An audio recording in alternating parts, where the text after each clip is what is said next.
మెదక్ జిల్లా వెల్దుర్తి మండలం ఎల్కపల్లి గ్రామంలో శనివారం రాత్రి కురిసిన భారీ వర్షానికి నివాస పూరిగుడిసె ధ్వంసమైంది.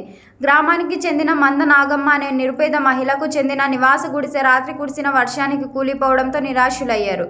ప్రభుత్వం తమను ఆదుకోవాలని బాధితురాలు విజ్ఞప్తి చేశారు. బాధితురాలికి 2 కుమారులు మంద శ్రీహరి, మంద హర్షవర్ధన్ ఉన్నారు. కూలిపోయిన సమయంలో ఆ ప్రాంతంలో ఎవరూ లేకపోవడం వల్ల పెను ప్రమాదం తప్పింది.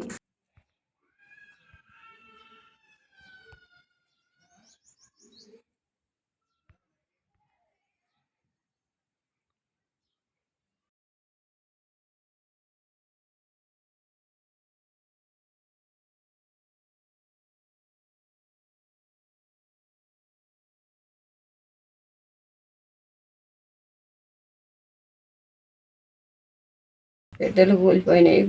పురుగు గుడిసే చచ్చిపోతుంటిమి, పుణ్యానికి చచ్చిపోతుంటిమి. లేచి కూర్చున్నాము. రాళ్ళ మీద వాడు వర్షం పడ్డది. వర్షం పడి మొత్తం కూలింది. పురుగు గుడిసే ఎట్లా చేస్తారో మీ దాయ. ఉండటానికి ఇల్లు లేదు, ఏది లేదు. పిల్లలు ఆగమైనారు. ఆగం చేసిపోయిండు మా ఆయన. ఓడుకులు నేను ఒక్కదాన్ని. Hi everybody, this is Kiriti Damaraju. Like, share and subscribe to Saira TV.